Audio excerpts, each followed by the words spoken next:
ঘরের পাশে কবর, কবরের পাশে বাড়ি, বাড়ির কেউ তার কবরের কান্নার আওয়াজ শুনবে না।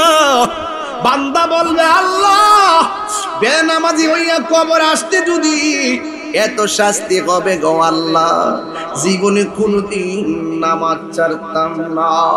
ও আল্লাহ আবার দুনিয়াতে পাঠাও। আল্লাহ বলে, সুম্মা ইলাইহি তুরজাউন, আমার কাছে ফিরে এসেছো, দ্বিতীয় বার তোমরা দুনিয়ার আলো বাতাস দেখার সুযোগ নাই। এই জীবনের পর আহার মরণ দেওয়া হবে না। যুবক বান্দারা বলবে, আল্লাহ তুমি আমরারে আবার সুযোগ দাও যায় নামাজ পড়বো। এই জন্য আমি পায়ে ধরে বইলা দিয়া যায়, মাটির উপরে গাদ্দারি কইরা মাটির নিচে ভালো কিছু আশা করা যায় না। যা করবেন দুনিয়াতে থাইকাই করতে হবে, কথা কোন ঠিক কিনা? যুবক ভাইরা আমার, যদি আপনি সেটা না করেন হিসাব দেওয়া লাগবে। এই জন্য আমার আল্লাহ বলে, আল্লাহর হাবিব বলেন, বেনামাজের জন্য কবরের শাস্তি ভয়ঙ্কর। 2 নম্বর হলো যার কবরের ভিতরে বেনামাজের কবরে জাহান্নামের আলো দেওয়া হবে, জাহান্নামের তাপ দেওয়া হবে। 3 নম্বর হলো ওই কবরের ভিতরে আল্লাহ রাব্বুল আলামিন সর্প ঢুকাইয়া দিবে, এমন সুবল মারবে তোমারে। আল্লাহর হাবিব বলে, এই কবর ভিতরে সারা জীবন পড়ে থাকবে। যখন ইসরাফিল আলাইহিস সালাম সিংহা ফু দিবে, আল্লাহ রাব্বুল আলামিন বলেন, ওয়া মিনহা নুখরিজুকুম তারাতান উখরা, এই কবর থেকে মানুষ উলঙ্গ অবস্থায় একটা ময়দানে যাবে। ওই ময়দানটা সাধারণ মৌলভীবাজারের ময়দান না, ওই ময়দানটা হবে শামশিরিয়ায়। অনেকে মনে করে আসমানের উপরে বুঝি ময়দানটা হবে। কে বলছে আসমানের উপরে হাসরের মাঠ হবে? না না, জমিনের মধ্যে মাঠটা হবে, ওই শামশিরিয়ার মধ্যে মাঠটা হবে। ওই মাঠটার নিচে থাকবে তামা তামা তামা, আর মাথার 8 বিঘা উপরে থাকবে সূর্য। আল্লাহ যে এত মায়া কইরা দুনিয়াটা বানাইছে, এই মায়ার দুনিয়া আল্লাহ শেষ করে দিবে। আল্লাহ রাব্বুল আলামিন বলেন, আমি আল্লাহ দুনিয়াটা যেন লড়াচড়া না করে, এই জন্য আমি আল্লাহ পাহাড় দিয়া পেরেক মারছি। ওয়াল জিবালা আওতাদা, আমি আল্লাহ পাহাড় দিয়া পেরেক মারছি, এই জন্য জমিনটা শান্ত। কিয়ামতের পূর্বে ওয়াতাকুনুল জিবালু কালহিনিল মানফুস, এই পাহাড়গুলো তুলার মতো উড়ে যাবে। তখন জমিনটা নাচতে শুরু করবে। তখন মানুষ কোথায় যাবে? ওয়াইয়াউমা ইয়াকুনুন নাসু কাল ফারাশিল মাবসুস, এই দিন মানুষগুলো কীটপতঙ্গের মতন উড়ে যাবে। মৌলভীবাজারের মানুষ উইরা যাইয়া ব্রাহ্মণবাড়িয়া, কথার কথা বলছি, ব্রাহ্মণবাড়িয়ার মানুষ উইরা যাইয়া ইন্ডিয়া, ইন্ডিয়ার মানুষ উইরা যাইয়া আমেরিকা। মা থেকে সন্তান ছিটকে যাবে, কথার কথা বললাম। কারণ পৃথিবীটা ও তুলার মতন পাহাড়গুলা উড়ে যাবে।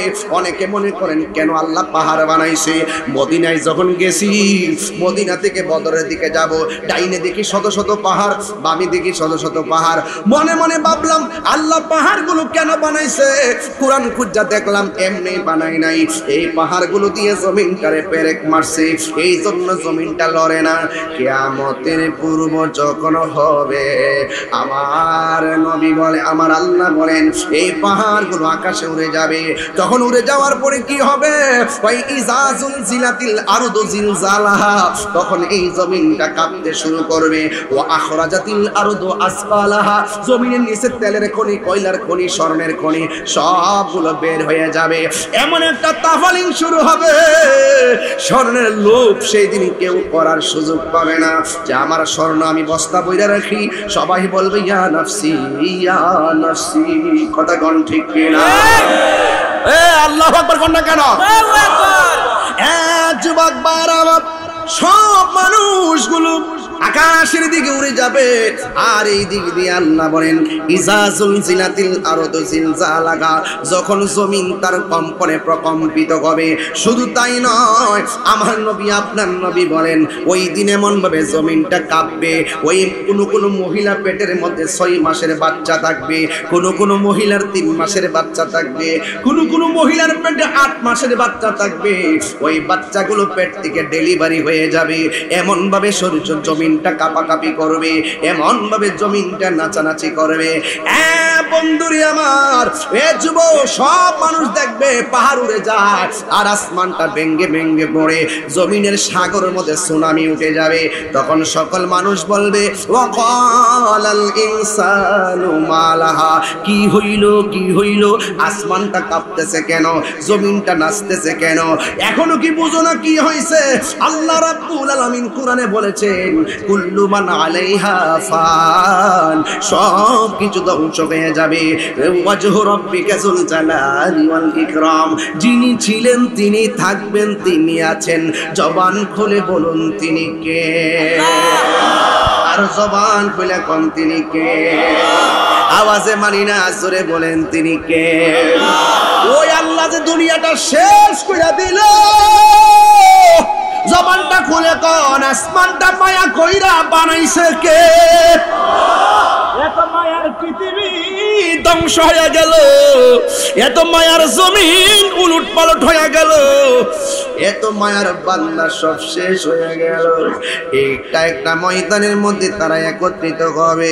এ যুবকের দল, আল্লাহ রাব্বুল আলামিন কোরআনের মধ্যে বলেছেন ওয়া হুয়াল্লাযী খালাকাস সামাওয়াতি ওয়াল আরদা বিল হক, আল্লাহ আসমান আর জমিনটারে যথাযথভাবে বানাইছে। ওয়া ইয়াউমা ইয়াকুলু কুন ফায়াকুন, একদিন আমার আল্লাহ বলবে কুন ফায়াকুন, বইলা বইলা এক একটা বানানোর করো। আল্লাহ বলেন ওয়ালাহুল মুলকু ইয়াউমা ইউনফাকু ফিস-সূর, ওই দিন একটা ফু দিবে, যেই সিংহাসন সেই সিংহাটা নিয়ে বসে আছে তার নাম হলো ইসরাফিল আলাইহিস সালাম। কথা কোন ঠিক কিনা? এক যুবক ভাইরা আমার, ইসরাফিল আলাইহিস সালাম ফুটা দিবে, সব ধ্বংস হয়ে যাবে, পানি আর পানি। এবার আল্লাহ রাব্বুল আলামিন একটা মাঠের মধ্যে আপনাকে একত্রিত করবে। আল্লাহ রাব্বুল আলামিন কোরআনে বলছেন আল্লাহু লা ইলাহা ইল্লা হুয়া লা ইয়াজমা'আন্নাকুম ইলা ইয়াউমিল কিয়ামাতি লা রাইবা ফীহি ওয়া মান আসদাকু মিনাল্লাহি হাদিসা। আর বাংলাদেশের কিছু চুপা কাদিয়ানি আছে 40 বছর আগে নবীকে নবী হিসেবে মানে না, 40 বছর বয়সে নাকি নবুয়ত পায়া নাকি নবী হইছে, এর আগে নাকি নবী ছিল না। নাউজুবিল্লাহ, জোরে বলেন না। আমি যখন এই চুপা কাদিয়ানিদেরকে ধরলাম তখন তিনি নীরবতা অবলম্বন করলেন। তার উচিত ছিল যে আমার বক্তব্যটা স্লিপ অফ টাং হতে পারে, জ্ঞানের অপরিপক্কতা হতে পারে, অথবা ঠেলার ছড়ে চলে আসতে পারে। তার দরকার ছিল ভুল স্বীকার করা। একটা মানুষ ভুল করার পরে যখন ঢাপটি মেরে বসে থাকে, বুঝতে হবে সেখানে ডাল মে কুছ কালা है, সে গোপনে একটা এজেন্ডা বাস্তবায়ন করতে চায়। এটা আমরা বুঝতে পারতেছি, আস্তে আস্তে আরো বুঝবো। তখন দেখলাম তার পক্ষে কিছু দালাল বেরিয়েছে। আমি বলতেছি যে ব্যক্তি বক্তব্য দিয়েছেন নবীর 40 বছরের পূর্বে নবী ছিল না, তিনি ভুল করেছেন। আর দালালগুলো এসে ওই মৌলবীর পক্ষ অবলম্বন করে ওই মৌলবীর অসংখ্য অসঙ্গতিকে আড়াল করার জন্য তারা এসে আমার বুঝাইতেছে সুনামগঞ্জের বন্যা। কি বুঝাইতেছে? সুনামগঞ্জের বন্যা আর 1000 লোকের কর্মসংস্থান। আরে বাবা, 1000 লোকের কর্মসংস্থান দিয়ে কি হবে? মানুষকে দান করলে কি হবে যদি নবী না মানে? কথা বলেন না কেন? ঠিক না? এই জন্য আমি আমার অন্তঃস্থল থেকে আমি আব্দুল্লাহ জিহাদি সাহেবকে আমি মুবারকবাদ জানাই যে তিনি খুব সুন্দর করে ভাঙ্গা ভাঙ্গা বুঝাই দিয়ে গেছে। আমার নবী 40 বছরে নবুয়ত প্রকাশ পাওয়ার পরে নবী না, উনি নবী আগেও ছিল, নবী হইয়াই দুনিয়াতে আসছে। 40 বছরে নবুয়ত প্রকাশ পাইছে, কিয়ামত পর্যন্ত ওই নবীর নবুয়ত থাকবে, নবীর পরে আর কোনো নবী আসবেন না। মৌলভীবাজারের মানুষ, আপনারা অনেকে বলবেন যে আমি হিংসা পরায়ণ হইয়া মনে হয় আলেমের বিরুদ্ধে লাগছি। আলেম যখন জালেমের মতো কথা বলবে তাকে আলেম মানার কোনো সুযোগ। মুনাফিকদের কথা মিষ্টি মধুর হয়, আমরা মুনাফিক না। আমরা কি না? মুনাফিক না। আমরা ঘরের ভিতরে লাইভ অনুষ্ঠানে যেই কথা বলবো, 1000 লোকের সামনে মাঠে এসে সেই কথাই বলবো। আমাকে বিষয় দিয়েছেন কবর এবং হাসর নিয়ে আলোচনা করার জন্য। আমি এই বিষয়গুলো নিয়ে আলোচনা করব। এই পৃথিবীর সবকিছু সৃষ্টি হয়েছে আমার নবী পাকের সৃষ্টির উসিলা, ঠিক কিনা বলেন? মৌলভীবাজারের মানুষ অনেকে বলে এই যে আমি মৌলভীবাজার মর্দন খালা আসছি প্রায় আজ থেকে 17 বছর আগে। সাধারণ ভাই কি বলে 17-18 বছর হবে না? অনেক আগে তো এর তো আসছি। এত বছর আগে যখন আসছি তখনই একজন বক্তা ওই মাহফিলে বলছিল আমার নবী কুফুরি পিতামাতা জাহান্নামী এবং নবীর পিতামাতা কুফুরি অবস্থায় ইন্তিকাল করছে। 17 বছর আগে ওই পপুলার মৌলবীকে আমি সারি নাই। আর তারা ওয়াজ আইসা আমি নাকি বলে ভাইরাল হইছি চা খাওয়ার কথা কইয়া, আমি নাকি বুঝলে বুঝপাতা না বুঝলে তেজপাতা দেওয়া ভাইরাল হইছি। আমি ওয়াজের মধ্যে প্রসঙ্গক্রমে 30 সেকেন্ড 40 সেকেন্ড এই কথাগুলো বলছি। এটারে কাইটটা নিয়ে যারা এডিটিং করছে তারা হয়তো এটারে অন্যভাবে ছড়াইছে, ঠিক না? আমি আল্লাহ আল্লাহ জিকির করেছি, তারা এটার ভিতরে বাজনা ঢুকাইয়া দিয়ে আমাকে পাবলিকের প্লেসে কালার করছে। যারা আমাকে এইরকম ভাবে এডিটিং কইরা উলামা একরামের খণ্ডিত অংশকে নিয়ে বিকৃত করছে তাদের বিরুদ্ধে কোনো কথা বলে না। আয়শা ওয়াজ করতেছি, আমি যখন আহমদুল্লাহ সাহেবকে ধরলাম, কিছু কিছু ওই আজহারি মাজারি আছে ওই আর থেকে পইরেছে, সাদিক রহমান আজহারি কি আজহারি জানে? শুনেন সে কি বলতেছে, তুমি যে কি হয়ে বাইরে লইছে সবই দেশের জানা আছে। আমি কইলাম নবীর নবুয়ত নিয়া, আমি বললাম যে ব্যক্তি বলছে নবী নবুয়ত প্রকাশের আগে নবী ছিল না, আমি ধরলাম ওই নবীদ্রোহী বক্তাকে, আর সে আসা আমাকে বলতেছে আমি বলি এইটাতে বাইরে লইছি। আমি বললাম কি, সে বলে কি? তার মানে বুঝতে বাকি নাই তারা সব একই সূত্রে গাথা দালাল মৌলবী। কথা বলেন ঠিক কিনা বলেন? এই দালাল মৌলবীদের সাথে আমাদের কোনো সম্পর্ক না। হ্যাঁ, তবে একটা জিনিস আমি বুঝতে পারছি 2 দিনে, যে তারা সুযোগ পাইছে, কারণ এখন তো ওয়াজের সিজনটা ডাল না। এখন ওই মসজিদের মেহরাবে জুম্মা সার ওই রাত্রে 2টা-3টার পরে অনেকগুলা বোম বাইনা ক্যামেরা একটি লাগা ওই অনেকগুলা কিনে আনছে, এরকম 20-25টা আইন এইভাবে মসজিদের ভিতরে লাগায় সবাই যখন ঘুমাই জায়গা এনে বয়া বয়া নিজে প্রশ্নটি লইয়া ওই আমার নাম উল্লেখ করে ভিডিও বানায় সারে ভাইরাল হওয়ার জন্য। দেখবেন একদিনে 2 দিনে এর বক্তব্য 1.5 মিলিয়ন 2 মিলিয়ন। ওই যে তাহিরি বাবার কথা যে কইছে এর লেখা ভাইরাল হইছে। আরে বাবা তোরা তো আমার নামটা ফাইলে জিয়াউল রোজ বাবা, আমার নাম নিয়ে বক্তব্য দিলে তো নিজেরা ভাইরাল হয়, নিজেরা ইউটিউবের ধান্দা করে। কথা কোন ঠিক না বেঠে? তো সুতরাং আমরা ওই সমস্ত মৌলবীদের সাথে নাই যারা আমার নবীকে 1 সেকেন্ডের জন্য অস্বীকার করে। হাত তুলে বলেন ঠিক কি না বলেন? তাদের সাথে আমাদের কোনো সম্পর্ক। আমার নবী কবরে শরীরে থাকার ক্ষমতা আছে না নাই?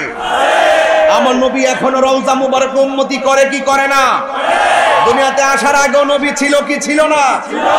মা মানের মাস থেকে প্রকাশিত হওয়ার পর শুভ আগমনের পর নবী হয়ে আসছে কিনা? এবং 40 বছর নবুয়ত প্রকাশের পর নবী আছে কিনা? কিয়ামত পর্যন্ত থাকবে কিনা? জান্নাতে যেই নবী সর্বপ্রথম ঢুকবে সেই নবী আমার নবী। ওই নবীর সঙ্গে বিরোধিতা করে কবরে গেলে শান্তি পাওয়া যাবে? এই জন্য আল্লাহ কোরআনে বলছেন। আরেকটা কথা, ছোট কথা বলি, পরে পারবো না এই জন্য বলে ফেলতেছি। আমি বলছিলাম 24 ঘন্টার ভিতর আলটিমেটাম দিচ্ছিলাম মামলার জন্য। আমাকে কওমি ঘরানার একজন আলেম আমার সাথে কথা হয়েছে, উনি বলছেন যে তাহির সাহেব আপনি মামলা যায়েন না, আমার সাথে ওনার দেখা হবে কালকে সকালে, আমি ওনাকে বলবো বিষয়টা। আমি বলছি ঠিক আছে আপনি তাইলে বলেন, আমি আর গেলাম না। তবে উনি যদি ভুল স্বীকার করে তাহলে আমি প্রয়োজন ওনাকে সেলুট দিব। আর উনি যদি ওনার বক্তব্যের উপরে ইস্তেকামাত থাকে, উনি যে বক্তব্য দিয়েছেন নবীজি 40 বছর পর নবুয়ত প্রকাশের পূর্বে নবী ছিল না, যদি এই বক্তব্যের উপরে তিনি ইস্তেকামাত থাকে তাহলে আমি ওনার সাথে আমি দালিলিক লড়াই হোক আর আইনি লড়াই হোক আমি করব। কারণ তাকে তার কাছ থেকে জাতিকে সতর্ক করা উচিত। কথা বলেন ঠিক কিনা? তবে আরেকটা ধন্যবাদ দিতেছি চাচারা, ওই মুরব্বীরা বাবারা, আরেকটা ধন্যবাদ দেই কওমি ঘরানার একজন আলেম জুনাইদ আল হাবিব সাহেব। মানে ওনার বক্তব্যটা আমার অনেক ভালো লাগছে। উনিও বলেছেন যে আমার নবীজিকে প্রশ্ন করা হয়েছে মাতা ওয়াজাবাত লাকান নবুওয়াত, হে নবী কখন থেকে আপনি নবী ছিলেন? আমার রাসূল বলছেন কুনতিয়া ওয়া আদামু বাইনা রূহি ওয়াল জাসাদ, কুনতু নাবিয়্যা ওয়া আদামু বাইনা রূহি ওয়াল জাসাদ। আদম যখন রূহে এবং শরীরের মাঝামাঝি, তখনও আমি আল্লাহর কাছে নবী হিসাবে ছিলাম। তো নবীরে প্রশ্ন করছে দুনিয়ায় প্রশ্ন করার পরে নবী কি বলছে? কুনতু, আমি ছিলাম নবিয়ান। নবী বলেন যে আমি নবী ছিলাম, আর এই মৌলবী বলে যে নবী ছিলেন না। তার মানে তার বক্তব্য সরাসরি নবীর বক্তব্যের বিরুদ্ধে। কথা বলেন ঠিক না বেঠিক? আমি জুনায়েদ আল হাবিব সাহেবকে আমার অন্তরস্থল থেকে মুবারকবাদ জানাই যে আপনি একটি ঈমানি যুদ্ধে অংশগ্রহণ করেছেন। কথা বলেন ঠিক না বেঠিক?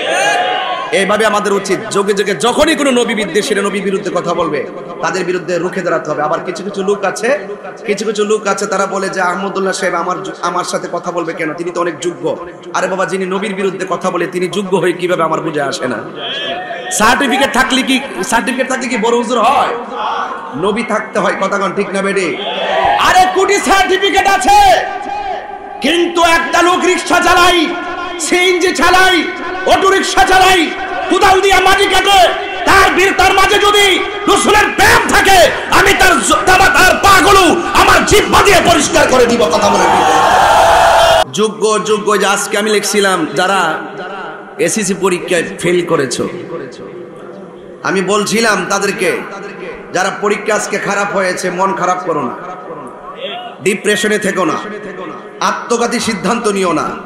মনে রেখো পরীক্ষার রেজাল্ট একটা কাগজের টুকরা, আর তুমি হলো তোমার মা বাবার কলিজার টুকরা। একবার পাসটা করলে 10 বার দেখবা। কথা বলেন ঠিক কি না?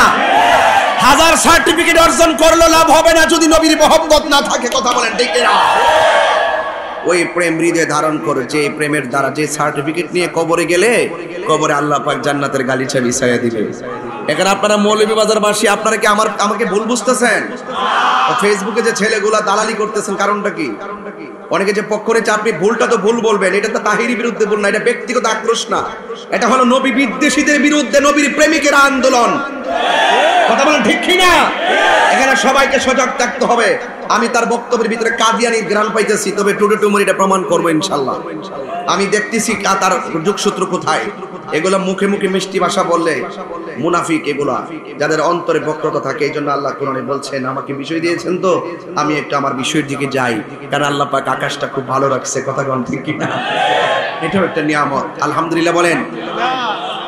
আল্লাহ রাব্বুল আলামিন বলেন, আল্লাহু ওয়ালিয়্যুল্লাযীনা আমানু ইউখরিজুহুম মিনাজ-যুলুমাতি ইলান-নূর।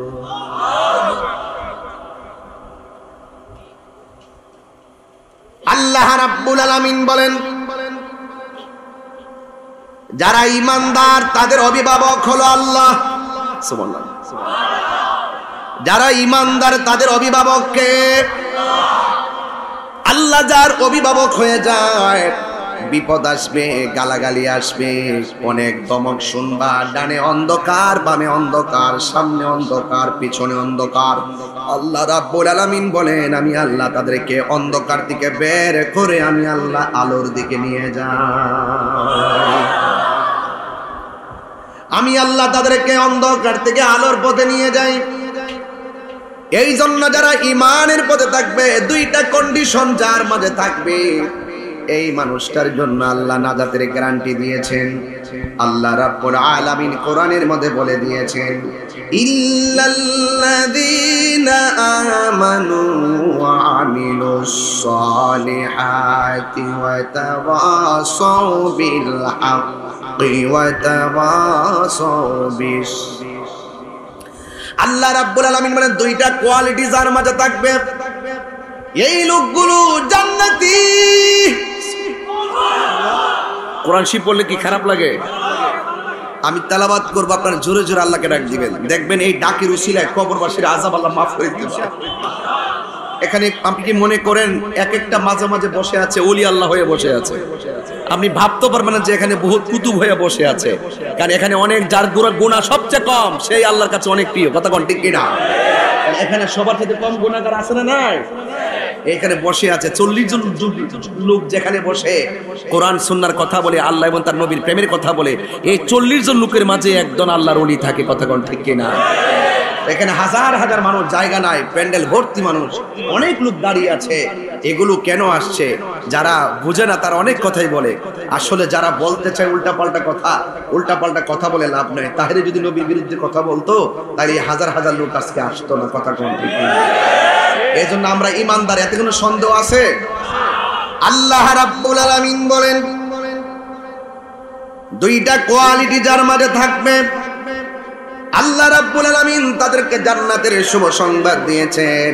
এক নম্বর হলো যারা ইমানদার, দুই নম্বর হলো যারা নেক আমল করেছে। এই দুইটা গুণ যার মাঝে থাকবে, আপনারা জবান খুলে বলুন, তাদেরকে জান্নাতের ওয়ারেন্টি দিয়েছেন কে? এছাড়া পৃথিবীর যত মানুষ আছে, আল্লাহ বলছেন ইন্নাল ইনসানা লাফি খুসর। এছাড়া যত মানুষ আছে পৃথিবীতে, ইমানদার আর নেক আমলদার ছাড়া পৃথিবীতে যত মানুষ আছে, সব মানুষগুলো দুনিয়ায় ক্ষতিগ্রস্ত, আখিরাতেও ক্ষতিগ্রস্ত। আর দুইটা কোয়ালিটি যার মাঝে থাকবে, আল্লাহ রাব্বুল আলামিন কোরআনে বলেছেন ওয়াবাশশিরিল্লাযীনা আমানু ওয়া আমিলুস সালিহাতি আন্না লাহুম জান্নাতিন তাজরি মিন তাহতিহাল আনহার। আল্লাহ রাব্বুল আলামিন বলেন জান্নাতের শুভ সংবাদ তাদের জন্য, জান্নাতের শুভ সংবাদ তাদের জন্য যারা ইমানদার আর যারা নেক আমল করে। আমি আল্লাহ তাদেরকে জান্নাতের শুভ সংবাদ দিলাম। আর ওই জান্নাতটা এমন একটা জান্নাত যে জান্নাতের নিচ দিয়া নহরগুলো প্রবাহিত। এই জন্য আমার যুবক ভাইয়েরা, আল্লাহ রাব্বুল আলামিন কোরআনে অসংখ্য জায়গায় বান্দাদেরকে সতর্ক করে বলে দিয়েছেন, ও বান্দারা তোমরা গোপনে গোপনে যা করো আমি জানি। এই জন্য আমার যুবক ভাইরা, আজকে যারা হাজির হয়েছে, আমরা তো বাড়ির মধ্যে চলে যাব, কিন্তু বাড়ির পাশে বাঁশের জারের বাঁশ কাইটা গুরুস্থানে কবরে দিয়ে দেন। এই যে 3.5 হাত নিচে মানুষটা শুয়ে রইছে, আল্লাহ যদি আমার ক্ষমতা দিত, আমি আপনার ঘরে লইয়া গুরুস্থানে যাইতাম, যাইয়া উপরে মাটিগুলা সরাইতাম আর বাঁশগুলা সরাইয়া নিচে তার জিজ্ঞাসা করতাম, কবরে তুমি কেমন আছো? ওই লোকটা যদি এই সুযোগ থাকতো আমারে বলে দিত, তাহিরি রে, এই গুরুস্থান এমন একটা জায়গা যেখানে চলে আসলে দুঃখের ভাগ পৃথিবীর কেউ নেওয়ার সুযোগ নাই, সুখের ভাগ পৃথিবীর কেউ নেওয়ার সুযোগ নাই। কথা বলেন ঠিক কিনা? আমার যুবক ভাইরা, আল্লাহ রাব্বুল আলামিন কোরআনে বলেছেন মিনহা খালাকনাকুম ওয়া ফিহা নুঈদুকুম ওয়া মিনহা নুখরিজুকুম তারাতান উখরা। আল্লাহ রাব্বুল আলামিন বলেন, এই মাটিতেই তোমাকে দাফন করা হবে, এই মাটিতেই থেকেই তোমাকে উঠানো হবে। দুইটা জিনিস নিয়ে আজকে আমার আলোচনা। এই মাটিতেই তোমাকে দাফন করা হবে। এক ফোঁটা পানি দিয়ে আল্লাহ তোমার রক্ত বানাইলো, রক্ত থেকে গোশত বানাইলো, গোশত থেকে হাড্ডি বানাইলো, তোমাকে দেহে সন্নিবেশিত করলো, তোমার ভিতরে রূহ দিয়েছে। আল্লাহ রাব্বুল আলামিন বলেন, আমি আল্লাহ তোকে দুনিয়ার মধ্যে পাঠাইছি, টেন্ডারবাজি করার জন্য পাঠাই নাই, রাহাজানি করার জন্য পাঠাই নাই, মারামারি করার জন্য পাঠাই নাই, দুর্নীতি করার জন্য পাঠাই নাই, গাদ্দারি করার জন্য পাঠাই নাই। এই কোরআনের আয়াত প্রমাণ করে আল্লাহ রাব্বুল আলামিন কোরআনে বলছেন, ওয়া মা খালাকুতুল জিন্না ওয়াল ইনসা ইল্লা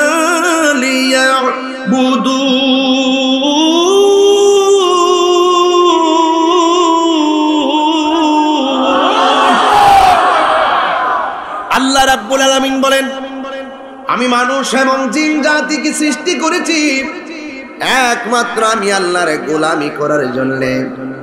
পচা বীজ চিনেন আপনারা? পচা বীজ মাটিতে লাগালে গাছ ওঠে না, ভালো বীজ লাগালে গাছের আশা করা যায়। পচা বীজ মাটিতে লাগালে গাছ উঠে না।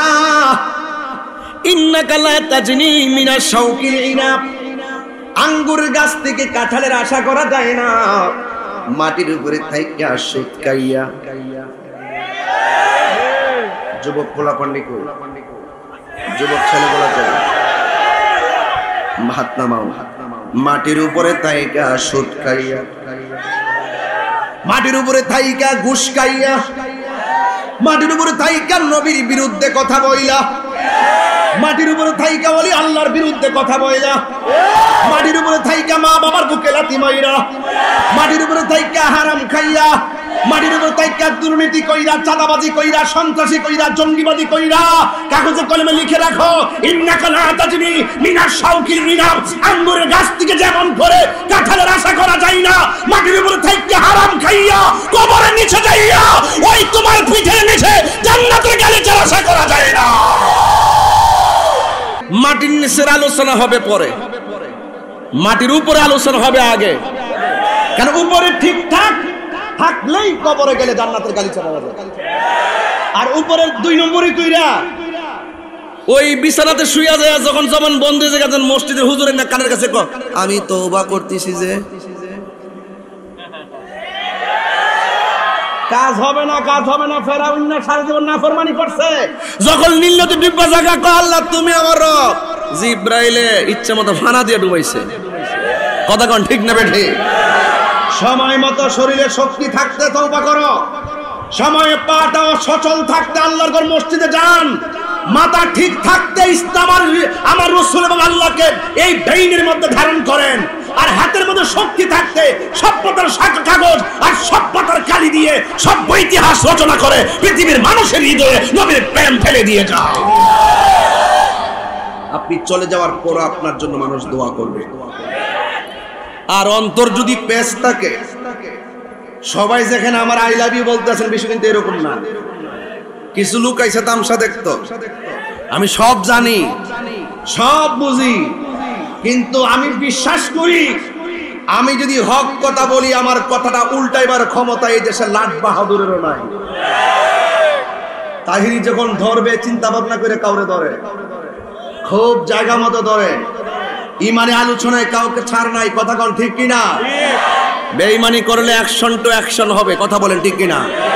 এখনো সময় আছে, মাপ চাপ চাইয়া সুযোগ হয়ে যাওগা। হ্যাঁ ভাইরা আমার, এবার আসুন একটু সামনে বাড়ি। দিল যদি ঠিক থাকে, দিলটা যদি ঠিক থাকে, কবরে যাওয়ার পর আপনার লাশের মধ্যে পচন ধরবে না। আর দিলটা যদি ঠিক না থাকে, কবরে যাওয়ার পর বাস পচার আগে আপনার লাশ পচে যাবে। তো আপনারা জবান খুললে কোন অন্তরের মালিক, অন্তর্জামী কে? তো মুখে মধুর কথা বলবেন, অন্তরে যদি মুনাফিকি থাকে, কেউ ধরতে না পারলে একজন তো ধরছেন, তিনি কে? আল্লাহ রাব্বুল আলামিন মুনাফিকের শাস্তি বড় ভয়ঙ্কর দিবেন। আমাদের সমাজে মুনাফিকের সংখ্যা বেড়ে গেছে। কেমনে বুঝলাম? মসজিদের চাইতে বাজারের সংখ্যা বেশি। কথা কোন ঠিক কিনা? মসজিদে গেলে গড়ির কাটা দেখে, বাজারে গেলে গড়ির কাটার দিকে তাকায় না। মসজিদে গেলে খুব ব্যস্ত, ইমাম সাহেবের ধমক মারে, ডাক্তার নামাজটা পড়ায় না। আর বাজারে গেলে এই ঘড়ির কাটার দিকে আর তাকায় না। ভাইরা আমার, মরতে হবে, কবরে যেতে হবে। আল্লাহ বলছেন কুল্লু নাফসিন যায়িকাতুল মাউত।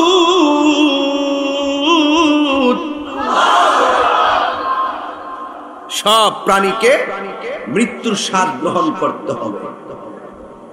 ওয়া মা তাদরি নাফসুন বিআইয়ি আরদিন তামুত।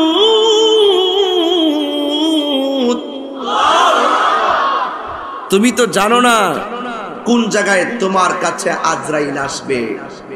যেখানে তোমার মৃত্যু লেখা আছে সেখানেই তোমার কাছে আজরাইল আসবে, এতে কোনো সন্দেহ। আপনি কি মনে করেন যে কিয়ামত একবার ইসরাঈল আলাইহিস সালাম সিংহা ফু দিবে, এটি কিয়ামত? এটা হলো সমষ্টিগত কিয়ামত। সবচেয়ে বড় কিয়ামত হলো আজরাইল যখন তোমার রূহটারে হানা দিবে। সবচেয়ে বড় কিয়ামত যখন যার যার জানটাকে নেওয়ার জন্য আজরাইল আসবে। 7 সমুদ্র 13 নদীর পানি মুখে দিলেও পানি তৃষ্ণা মিটবে না। পৃথিবীর শ্রেষ্ঠ এক্সরে কিংবা অন্য কোনো মেশিন দিয়ে যত পরীক্ষা নিরীক্ষা করেন, আজরাইলে থাবা মারার সময় যে হাড্ডিগুলা ছুটে যাবে, কোনো বিক্ষণ আর কোনো ধরনের এক্সরে মেশিন দিয়ে তা ধরতে পারবে না। রগগুলা যে ছিঁড়ে যাবে, কানেকশনটা কিভাবে ছিঁড়ে যাবে সেটা বিষ মেশিন দ্বারা ধরতে পারবে না।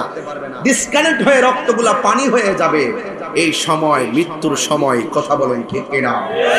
আমি বলছিলাম হারিয়ে যাব একদিন আমি, রব নাই ভুবন চিরদিন, বলো হারিয়ে যাব রব নাই ভুবন চিরদিন।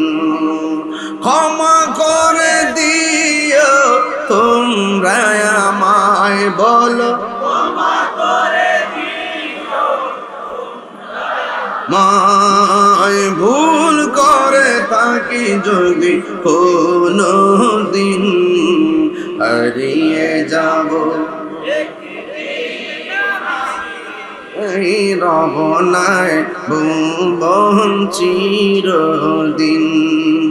বাঁশি বাগানে বা গোরস্থানে হয়তো দিবে মোরে খবর। একটু বাবার কথা খেয়াল করেন, একটু দাদার কথা খেয়াল করেন, যাদেরকে কবরে শোয়াই দিয়েছেন। বাঁশি বাগানে বা গোরস্থানে হয়তো দিবে মোরে খবর, তোমরা আমায় যাবে ভুলে, রাখিবে না জানি কোনো খবর। পড়বে কি মনে আমার কথা, ফেলবে কি অস্ত্র কোনো দিন, হারিয়ে রব নাই ভুবন চিরদিন, বলো হারিয়ে যাব রব নাই ভুবন চিরদিন। ক্ষমা করে দিও তোমরা আমায়, বলো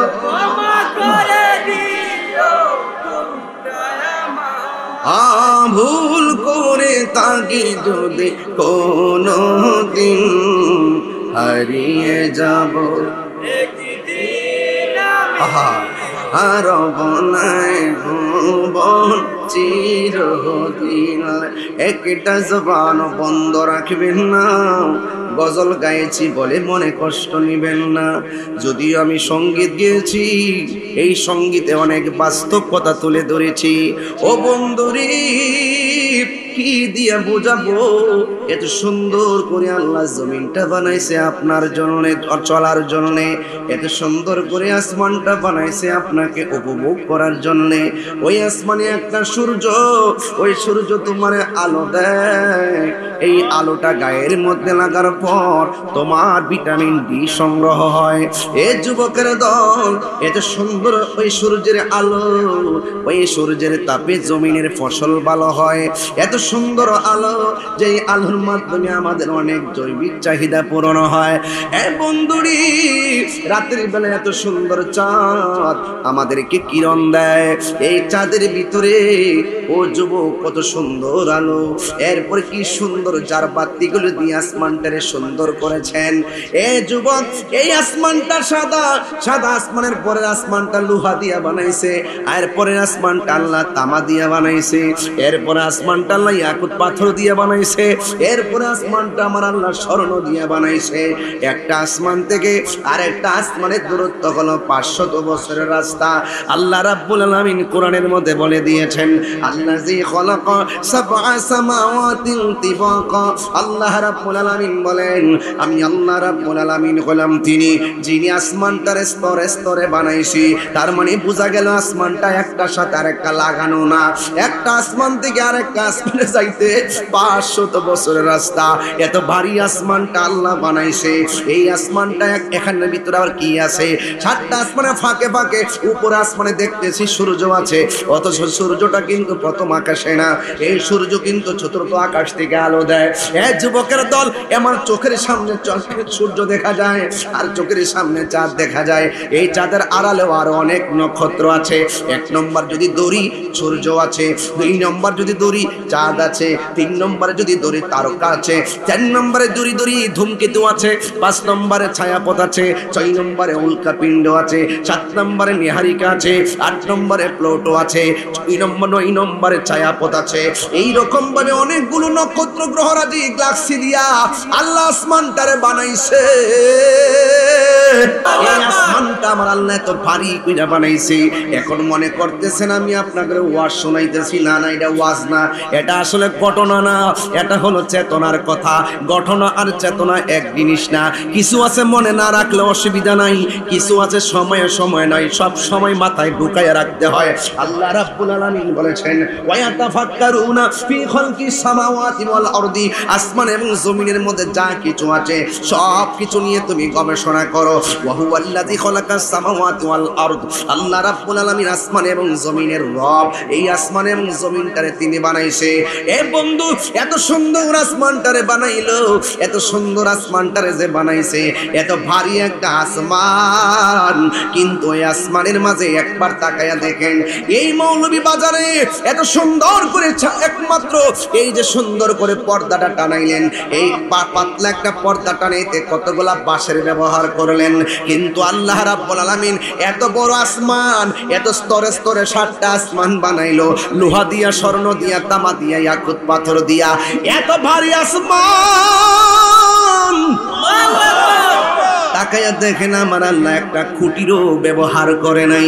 একবার কি মনে মনে ঢোকে না, ছোট্ট একটা বিল্ডিং বানামু, কত রড আর সিমেন্ট দিয়ে পাইলিং দেয়, আল্লাহ রাব্বুল আলামিন একটা খুঁটির ব্যবহার করে নাই।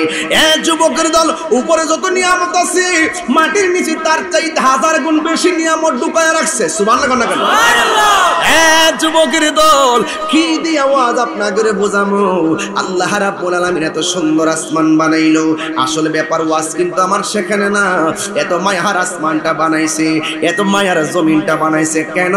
আসমানও মায়া, এই মায়ার চাইতে আরো বড় মায়া আছে। জমিনটা হলো আল্লাহর মায়া, এই মায়ার চাইতে আরো বড় মায়া আছে।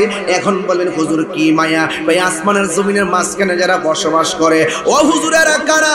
ভাই, এরা হলো আল্লাহ রাব্বুল আলামিন বলছেন, লাকাদ খালাকনাল ইনসানা ফি আহসানি তাকবীম। আল্লাহ রাব্বুল আলামিন মানুষকে অবয়ব সুন্দর নমুনায় বানাইছে। আসমানটা বানাইছে, জমিনটা বানাইছে আল্লাহ রাব্বুল আলামিন বান্দার জন্য। এখন জমিনটা আর আসমানটা ছাদের ঘর বানাইছে। এখনো দেখছি এত সুন্দর সুন্দর বিল্ডিং, বাড়িতে দেখলাম এত সুন্দর গেট মানুষ থাকার জন্য। এই মানুষ বড় মায়া কইরা বিল্ডিং বানায়, আল্লাহ বড় মায়া কইরা জগৎটা সাজাইছে একমাত্র মায়ার বান্দাদের জন্য। আমার সামনে দেখেন 1 জন 2 জন 3 জন 4 জন 5 জন, এই 5 জন আমার ডানে বামে বসা। আল্লাহ যে মায়ার বান্দা বানাইছে তার প্রমাণ দিয়া যায়। 1 2 3 4 5, এই 5টা লোকের চেহারায় তাকায়া দেখেন, একটা চেহারার সাথে আর একটা চেহারা মিলে না, একটা নাকের সাথে আর একটা নাক মিলে না, একজনের ঠোঁটের সঙ্গে আরেকজনের ঠোঁট মিলে না, একজনের সুরের সাথে আরেকজনের সুর মিলে না। আইরে কি দিয়া বুঝাইতাম?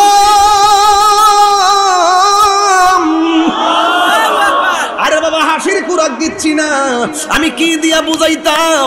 এই যে দেখেন, একজনের কণ্ঠের সাথে আরেকটা কণ্ঠ মিলে না। আল্লাহ কোটি কোটি বাঁশি কেমনে বানাইলো, একজনের নাকের সঙ্গে আরেকটা নাক মিলে না।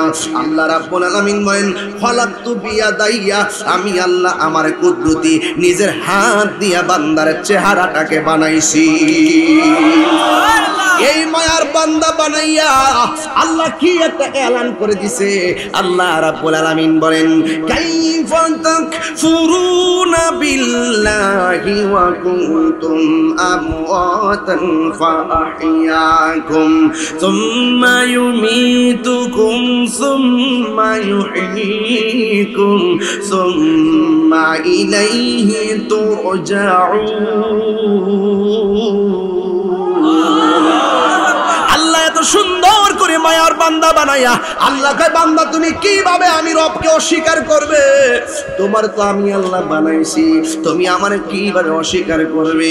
তোয়া কুনতুম আমওয়াতান, তুমি ছিলে নিষ্প্রাণ, ওয়াফা আহিয়াকুম, অতবার আমি আল্লাহ তোমারে জীবন দিয়েছি। জীবন দেওয়ার পরে কেউ এমপি, জীবন দেওয়ার পরে কেউ মন্ত্রী, জীবন দেওয়ার পর আজকে 4 জন মাহফিলের সভাপতি। কিন্তু আমার আল্লাহ বলেন জীবন দেওয়ার পরে কেউ তো টিনের ঘরের মালিক, জীবন দেওয়ার পরে কেউ সোনের ঘরের মালিক, জীবন দেওয়ার পরে কেউ বিল্ডিং এর মালিক। ও বান্দা, আমি আল্লাহ রাব্বুল আলামিন তোরে একটা থাবা দেওয়ামু, ওই থাবার নাম হলো মৃত্যু। আজকে অর্থমন্ত্রী, সাবেক অর্থমন্ত্রী সাইফুর রহমান সাহেব নিজেও জানতেন না ঢাকা থেকে রওনা দিলে কিংবা বাড়ির থেকে রওনা দিলে ব্রাহ্মণবাড়িয়ার মতো জায়গায় ওই গাড়ি অ্যাক্সিডেন্ট করে তিনি লাশ হয়ে বাড়িতে, অথচ তিনি নিজেও জানেন না রে বাবা। এই জন্য কে কখন মারা যাবে? অনেক মানুষ কি বলে জানেননি, ওই বিদেশ যদি না যাইতো ফুলাটা ছাদের উপর থেকে পয়রা মরতো না। আমি বলছি বাবা তোমার আইডিয়া ভুল। ওখানে আল্লাহ মারবে এই জন্য ভিসা লাগাইছে, ওখানে মারবে এই জন্য বিমানে উঠাইছে, ওখানে মারবে কনস্ট্রাকশনের কাজ হয়েছে, ওখানে মারবে ছাদের উপর উঠাইছে, ওখান থেকে পড়বে আজরাইল কই এখানেই তোর মরণ লেখা আছে। একটা বাচ্চা পানির মধ্যে পইরা মারা গেলে ওই মহিলারা দমক দিয়া কয় তুমি যদি ঘরে থাকতা বাচ্চারা পানি পইরা মরতো না। আমি বললাম তুমি ভুল পথে আসো। ওই বাচ্চার মা বাজারে যাওয়া আর বাচ্চারা ঘর থেকে বের হওয়া, পুকুরের ঘাটে যাওয়া আর লাফ দিয়া পইরা যাওয়া, ওখান থেকে লাশ হয়ে বের হইয়া আজরাইলে কই এখানে তোমার মরণ লেখা আছে। ও আমার দুনিয়ার মা, বাচ্চা যদি পানিতে পইরা মারা যায় বেশি দুঃখ কইরো না। আমার নবী বলে বাচ্চা যারা পানিতে পইরা মারা যায়, পানিতে বইরা মারা গেলে আমার আল্লাহ রাব্বুল আলামিন তার মরণটাকে শহীদের খাতায় লেখা দেয়। এই বাচ্চাটা ছোটবেলা বাচ্চা মারা গেলে দুঃখ করবেন না, এই বাচ্চাটা হাসরের ময়দানে আপনার পক্ষে দাঁড়ায় যাবে। এই জন্য ওয়াজটা শুধু ঘটনা নিয়ে আজকে কোনো ওয়াজ নাই, প্রত্যেকটা ওয়াজ হবে চেতনার কোট কোট করে কথা। এই জন্য যুবক আল্লাহ বলেন আমি তোমার সব দিয়েছি, আমি আল্লাহ তোরে থাবা দিব, ওই থাবার নাম হলো মৃত্যু। আবার আল্লাহ রাব্বুল আলামিন বলেন শুধুমাত্র মরলে চলবে না, মনে কইরো না মরে গেলে সব শেষ। না না না না না না, মরে গেলে সব শেষ না, এই জীবন শেষ হয়ে যাবে। মরার পরে আমি আল্লাহ তোমারে ওয়াকসুম্মাই ফিকুম, অতবার আমি আল্লাহ তোরে আবারও জীবন দিব। এই জীবনের পরে আর মরণ হবে না। সুখী হলে সুখী, দুঃখী হলে দুঃখী। এই যে মুরব্বী বাবার দিনটা কেমনে চলে গেল, আমার বাবার দিনটা কেমনে চলে গেল। আমি গর্ব করে বলতেছি 17 বছর আগে শাহজাহান ভাই আমারে মট্টম খালামছে জীবনে প্রথম। আরে গর্ব করে বলতেছি, কিন্তু মনের মধ্যে চিপ মারতেছে, মনে হয় যেন ওই দিন আসলাম। আমার বয়স যদি থাকে 60 বছর, তাইলে আমার জীবন থেকে তো এই 41 বছর সময় চিরদিনের জন্য চলে গেছে।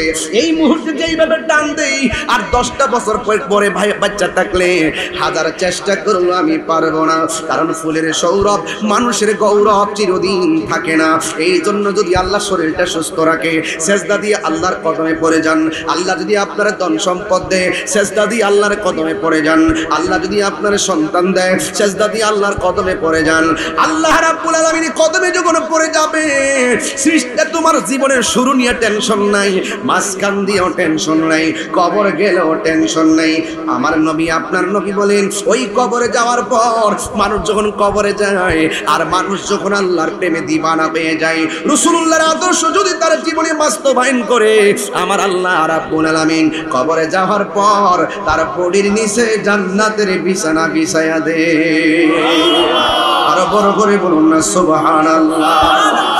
এই জন্য যুবক ভাইরা আমার, আল্লাহ রাব্বুল আলামিন কয় ইন্নাহু হুয়া ইউবদি ওয়া ইউঈদ, ওই নিশ্চয়ই আমি আল্লাহ তোর শুরুর মালিক, আমি আল্লাহ তোর শেষের মালিক, আমি আল্লাহ তোরে জীবন দিয়েছি, আমি আল্লাহ তোরে মরণ দিব। এই জন্য এই মসজিদের ভিতরে অনেক এলান হয়েছে ইন্না লিল্লাহি ওয়া ইন্না ইলাইহি রাজিউন। এইভাবে মসজিদের মধ্যে এলান হয়েছে। যুবক ভাইরা আমার, এই দুনিয়া ছেড়ে তোমাকে আমাকে চলে যেতে হবে। এই কবরে যাওয়ার পরে আমার রাসূল, আপনার রাসূল বলেন, বেনামাজির জন্য কবরে 3টা শাস্তি অবধারিত। বেনামাজির জন্য 3টা শাস্তি অবধারিত। 1 নম্বর শাস্তি হলো কবরটা ছোট হয়ে যাবে, কবরটা সংকুচিত হয়ে যাবে। ডান পাশের মাটি, গুরুস্থান আসেনি এলাকায়? কোন দিকে বাবা গুরুস্থানটা? এই যে আমার সামনে গুরুস্থান, ডানে বামে কবর আছে তো? এক হাত ধরে একটা কবর, আরেক হাত ধরে আরেকটা কবর, 2 পাশে 2টা কবর, মাঝখানে মানিক মিয়ার কবর। কিন্তু মানিক মিয়ার কবরে সুখে কিনা দুঃখে আছে? পাশের কবরের মানুষটা সুখ নেওয়ার অধিকার নাই, দুঃখে থাকলে দুঃখের ভাগ নেওয়ার অধিকার নাই। কেবলমাত্র তোমার জীবন তোমার, তোমার মরণ তোমার, তোমার কবর তোমার, তোমার হাসরের হিসাব কেবলমাত্র তোমার। কথা কোন ঠিক কিনা? এই জন্য যুবক ভাইরা, আল্লাহ রাব্বুল আলামিন বলেন, এই বেন আল্লাহ রাব্বুল আলামিন বলেন, নিশ্চয়ই আমি তোমাদের শুরুর মালিক, শেষের মালিক। এই জন্য আমার নবী বলেন, বেনামাজি হইয়া কবরে গেলে ডান পাশের মাটি, বাম পাশের মাটি এমন জোরে তোমারে চাপা মারবে। এবার তোমারে যখন চাপা দিবে, ডান পাশের হাড্ডিগুলি বাম পাশের হাড্ডির ভিতরে ঢুকে যাবে গো, আর বাম পাশের হাড্ডিগুলো ডান পাশের হাড্ডির ভিতরে ঢুকে যাবে। এই মাত্র মাটি চাপা মারবো, কবরের মানুষটা কইব আল্লাহ, আর আমার সবাই কন্যা আল্লাহ, 3 বার কোন আল্লাহ।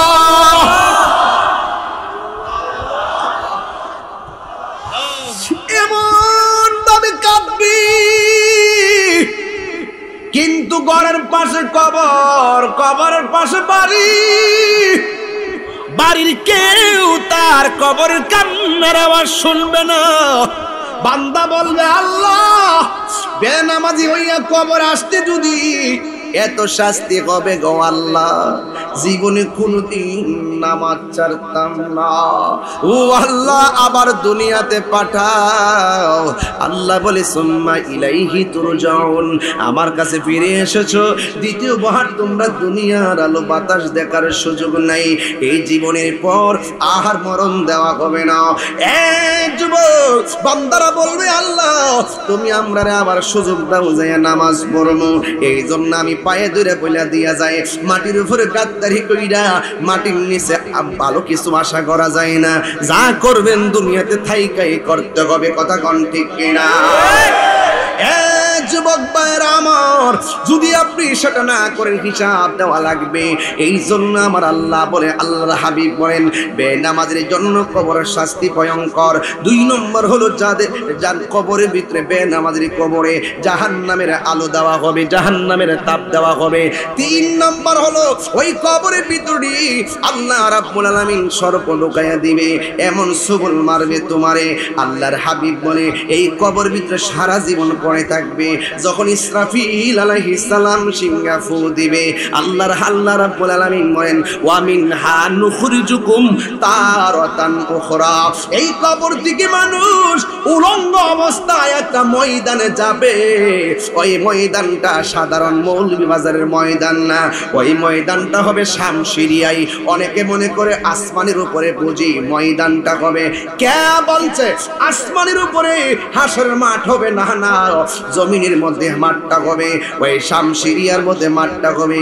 ওই মাঠটার নিচে থাকবে তামা তামা তামা, আর মাথার 8 বিঘা উপরে থাকবে সূর্য। আল্লাহ যে এত মায়া কইরা দুনিয়াটা বানাইছে, এই মায়ার দুনিয়া আল্লাহ শেষ করে দিবে। আল্লাহ রাব্বুল আলামিন বলেন, আমি আল্লাহ দুনিয়াটা যেন লড়াচড়া না করে, এই জন্য আমি আল্লাহ পাহাড় দিয়া পেরেক মারছি। ওয়াল জিবালা আওতাদা, আমি আল্লাহ পাহাড় দিয়া পেরেক মারছি, এই জন্য জমিনটা শান্ত। কিয়ামতের পূর্বে ওয়াতাকুনুল জিবালু কালহিনিল মানফুস, এই পাহাড়গুলো তুলার মতো উড়ে যাবে। তখন জমিনটা নাচতে শুরু করবে। তখন মানুষ কোথায় যাবে? ওয়াইয়াউমা ইয়াকুনুন নাসু কাল ফারাশিল মাবসুস, এই দিন মানুষগুলো কীটপতঙ্গের মতন উড়ে যাবে। মৌলভীবাজারের মানুষ কুইরা যাইয়া ব্রাহ্মণবাড়িয়া, কথার কথা বলছি, ব্রাহ্মণবাড়িয়ার মানুষ কুইরা যাইয়া ইন্ডিয়া, ইন্ডিয়ার মানুষ কুইরা যাইয়া আমেরিকা। মা থেকে সন্তান ছিটকে যাবে, কথার কথা বললাম, কারণ পৃথিবীটা তুলার মতন পাহাড়গুলা উড়ে যাবে। অনেকে মনে করেন কেন আল্লাহ পাহাড় বানাইছে? মদিনায় যখন গেছি, মদিনা থেকে বদরের দিকে যাব, ডাইনে দেখি শত শত পাহাড়, বামে দেখি শত শত পাহাড়। মনে মনে ভাবলাম আল্লাহ পাহাড়গুলো কেন বানাইছে? কোরআন খুঁজা দেখলাম এমনি বানাই নাই, এই পাহাড়গুলো দিয়ে জমিনটারে পেরেক মারছে, এই জন্য জমিনটা লড়ে না। কিয়ামতের পূর্ব যখন হবে, আমার নবী বলে, আমার আল্লাহ বলেন, এই পাহাড়গুলো আকাশে উড়ে যাবে। তখন উড়ে যাওয়ার পরে কি হবে? ওই ইজাজুল জিলাতিল আরদু জিলজালাহা, তখন এই জমিনটা কাঁপতে শুরু করবে। ও আখরাজাতিল আরদু আসফালাহা, জমিনের নিচে তেলের খনি, কয়লার খনি, স্বর্ণের খনি সবগুলো বের হয়ে যাবে। এমন একটা তাফালিং শুরু হবে, স্বর্ণের লোভ সেই দিন কেউ করার সুযোগ পাবে না। যে আমার স্বর্ণ আমি বস্তা বইরা রাখি, সবাই বলবে ইয়া নাফসি ইয়া নাফসি। কথা কোন ঠিক কিনা? আল্লাহু আকবার কোন না কেন? আল্লাহু আকবার।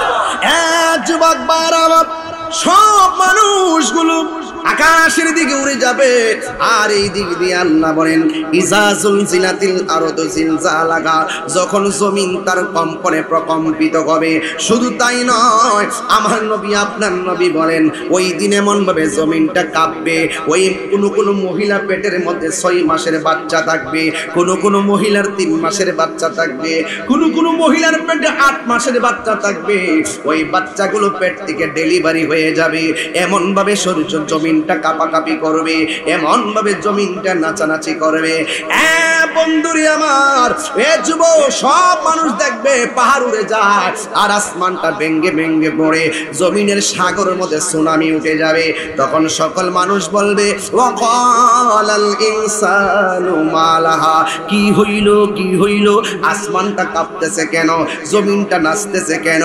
এখনো কি বুঝো না কি হয়েছে? আল্লাহ রাব্বুল আলামিন কোরআনে বলেছেন কুল্লু মান আলাইহা ফান, সব কিছু ধ্বংস হয়ে যাবে। ওয়াজহু রাব্বিকা যুল জালালি ওয়াল ইকরাম, যিনি ছিলেন তিনি থাকবেন, তিনি আছেন। জবান খুলে বলুন তিনি কে? আর জবান খুলে কোন তিনি কে? আওয়াজে মানি না, জোরে বলেন তিনি কে? ওই আল্লাহ যে দুনিয়াটা শেষ করে দিল, জবানটা খুলে কোন? আসমানটা মায়া কইরা বানাইছে কে? এত মায়ার পৃথিবী ধ্বংস হয়ে গেল, এত মায়ার জমিন উলট পালট হয়ে গেল, এত মায়ার বান্দা সব শেষ হয়ে গেল। একটা ময়দানের মধ্যে তারা একত্রিত হবে।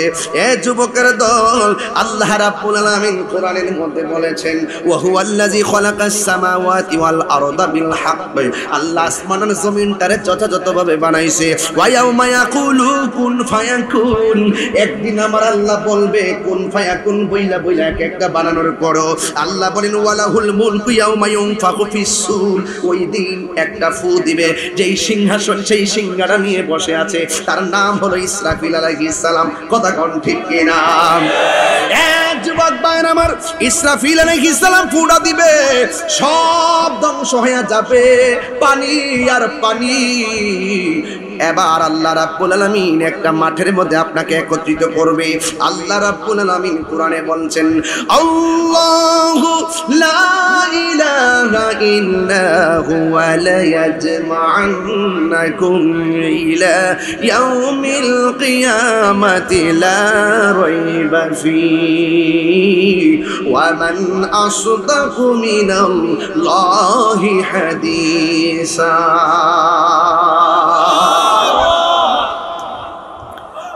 আমি কি কোরআন শরীফ বেশি পড়তেছি নাকি? আবার আমি কিন্তু কোরআন শরীফ পড়লো কিন্তু অর্থ বুঝাই দিতেছি, অর্থটাকে আবার ঘটনার আলোকে বলতেছি, যেমনি স্টেপ টু স্টেপ বলার চেষ্টা করতেছি।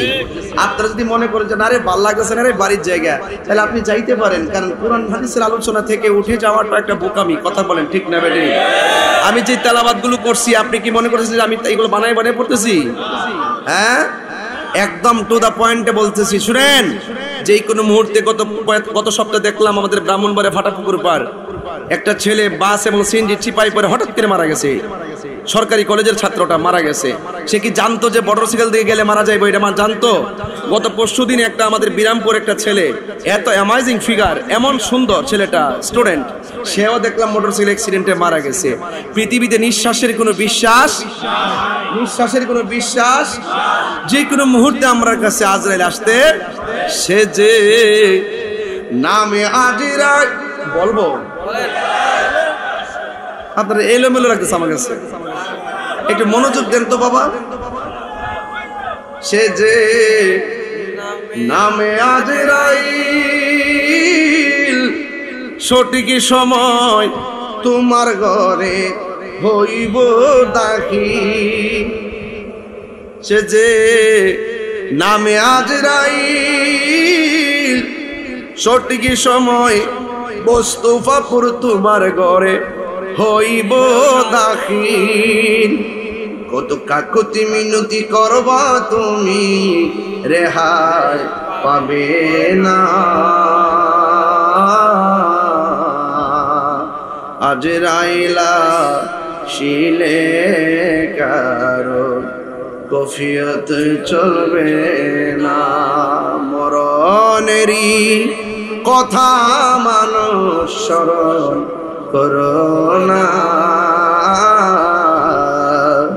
আজরাইলা শিলে কারো কফিয়ত চলবে না। এ বন্ধুরি, ও যুবক ভাইয়ার আমার, আল্লাহু আকবার কর না কেন? সবাই বলেন মৃত্যু দেওয়ার মালিক কে? ওয়ামান আসদাকু মিনাল্লাহি হাদিসা।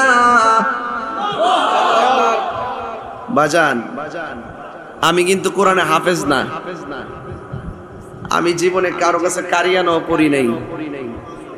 কন্ট্রোল লাগে না, কন্ট্রোলে চলে বেটা, ফরতিব না, এইটা কি দেখো, আরে কন্ট্রোলে চলবো, তেলাওয়াত শুদ্ধই দিব না। শেষ করি আর শুন, মাশাআল্লাহ পরে কো, এই মাশাআল্লাহ লই লাগছে। এই এই এই এই এই বাদাম, তুমি বসো, তুমি আসলে বুঝো না ব্যাপারটা। তুমি ওয়াজ শোনো, কালকে থেকে ব্যবসা চাঙ্গা হবে। কথা কর, ঠিক কি? কোরআন যেখানে শান্তি সেখানে, হ্যাঁ কি কর,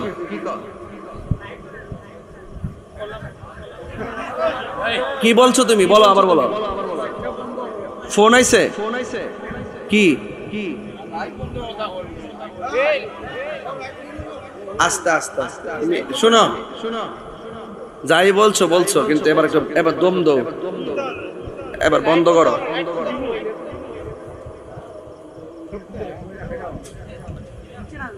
ডরাই গেছে তাহিরি যে কি জিনিস রে, এখন দেখবে হাসতেছে, একটু পরে দেখবে যে তুফান। আদবে আউলিয়া, আদবে আদবে আদবে কি বুঝলা?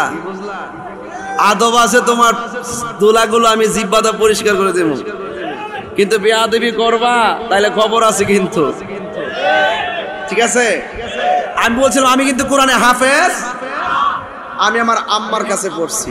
আল্লাহ আকবার কোনা গেলে এই ভিডিওটা লেগে দোয়া করবেন না আপনারা?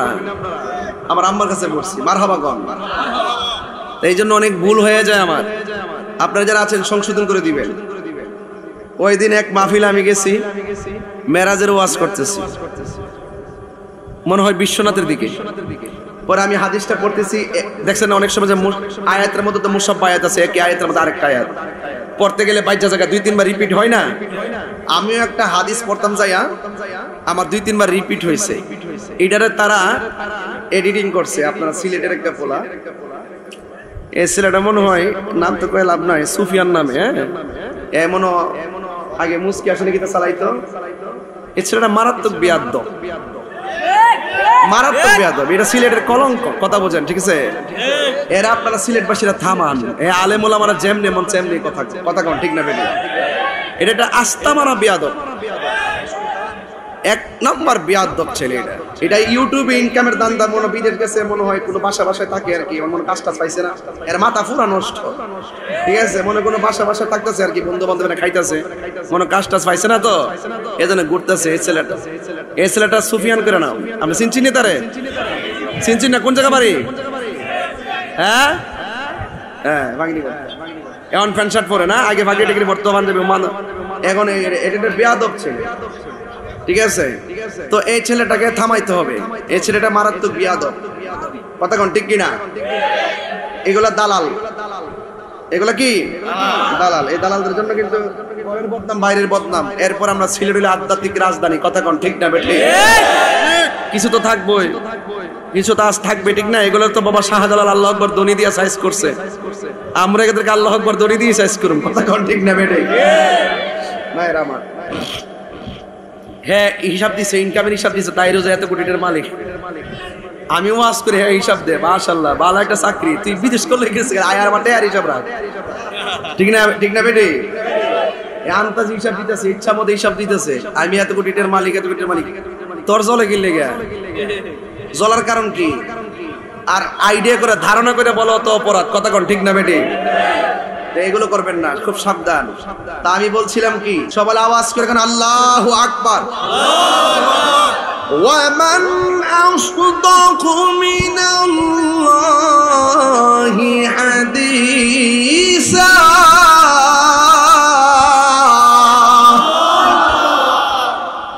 আল্লাহর চাইতে এত সত্যবাদী আর কে হতে পারে? আল্লাহর মতো সত্যবাদী কেউ আছে? আল্লাহ কোন বললে ফায়াকুন, হও বললেই হয়ে যায়, যেরকম সুবহানাল্লাহ। আল্লাহ বলছেন আল্লাহ ছাড়া কোনো মাবুদ নাই। ওই দিনটা, যেই দিনে আল্লাহ পাক তোমাদেরকে একত্রিত করবে একটা মাঠে, ওই মাঠের নাম হলো হাসরের মাঠ, যেরকম সুবহানাল্লাহ। ও বন্ধুরে, খুব মনোযোগ, গভীরে মনোযোগ, মহব্বত নিয়ে বসে যান। একটা জবান বন্ধ রাখবেন না, মহব্বতে মায়ার সুরে বলো সুবহানাল্লাহ। গভীর মনোযোগ আমার যুবক ভাইরা, ও যুবক, পায়ের মধ্যে হাত দিয়ে বলে দিয়ে যাই, আল্লাহ রাব্বুল আলামিন যেই ময়দানে আমরা একত্রিত করবেন, ওই ময়দানটা একত্রিত হওয়ার আগে আল্লাহ রাব্বুল আলামিন কোরআনে বলেছেন, ওয়াত্তাকু ইয়াওমান লা তাজজি নাফসুন আন নাফসিন শাইআ। আল্লাহ রাব্বুল আলামিন বলে ওই দিনটাকে ভয় করো, যেই দিন কেউ কার কোনো উপকারে আসবে না। যুবক ভাইরা, আল্লাহ রাব্বুল আলামিন কোরআনে বলেছেন, সেই দিন কারো কাছ থেকে কোনো সাহায্য নেওয়া হবে না, সেই দিন কারো কাছ থেকে কোনো সুপারিশ গ্রহণ করা হবে না। সবাই আমার সাথে সাথে বলেন, বন্ধুরা রে আমার, ও আমার মৌলভী বাজারের বন্ধুরা, ওই ময়দানটা কেমন হবে জানেননি? ওই ময়দানটা হবে তামা, ওই তামা জমিনে তারা দাঁড়াবে, আর মাথার হাত বিঘাত উপরে সূর্যটা থাকবে, ওই সূর্যের নিচে তারা থাকবে। ওই সূর্যের নিচে থাকার কারণে যার গুনাহ যেমন হবে, তার গুনাহ তার শরীর থেকে তেমন ঘাম ঝরবে। কেউ গিরা পানিতে সাঁতার কাটবে, কেউ হাঁটু পানিতে সাঁতার কাটবে, কেউ কোমর পানিতে সাঁতার কাটবে, কেউ গলা পানিতে সাঁতার কাটবে। ওই গলা পানিতে সাঁতার কাটবে, শরীরের ভিতরে যেই রকম গোশতগুলো আছে, ওই গোশতগুলো খুলে খুলে পড়ে যাবে। এমন ভাবে তারা আযাবের মধ্যে ভুগবে। সবার জবানের ভিতরে শুধুমাত্র একটা আওয়াজ থাকবে, ইয়া নাফসি ইয়া নাফসি ইয়া নাফসি। সব নবীগণ বলবে ইয়া নাফসি। ও যুবকের দল, ও যুবকের দল, একমাত্র একজন পয়গাম্বর হাসরের ময়দানে বলবে, ইয়া উম্মতি ইয়া উম্মতি। জুরে কন্যা সুবহানাল্লাহ, আল্লাহু আকবার বলেন না কেন? এই জন্য মৌলভী বাজারের বাসী, ও মুস্তাফাপুরের বাবা, কি প্রেমের বাগান সাজাইলেন। হাজার হাজার মানুষ আজকে আমরা এসেছি, আমরা তো একদিন এমন ভাবে হাসরের ময়দানে উঠবো, ইয়া রাসূলুল্লাহ নবী গো, আমরা নামাজ পড়ছি কবুল হয়েছে কিনা জানি না, রোজা রাখছি কবুল হয়েছে কিনা জানি না, কিন্তু আপনাকে জানার চাইতে বেশি ভালোবাসি এটা আমরা জানি। জন্ম আমার নবীর যুগে, কি গজল গেলে কি খারাপ লাগে নাকি? জন্ম আমার নবীর যুগে অনগত দুনয়নে রাসূল পাক দেখেন, বসো, কেমন হতো দুনয়নে রাসূল পাক দেখিলে কেমন হতো, জন্ম আমার নবীর যুগে। আমি মনে করি দুইটা হাত তুললে পতাকা বানাইলে নবী আরো বেশি খুশি। বাংলার জমি থেকে হাত তুললে দুইটা পতাকা বানাই দেন, জন্ম আমার নবীর যুগে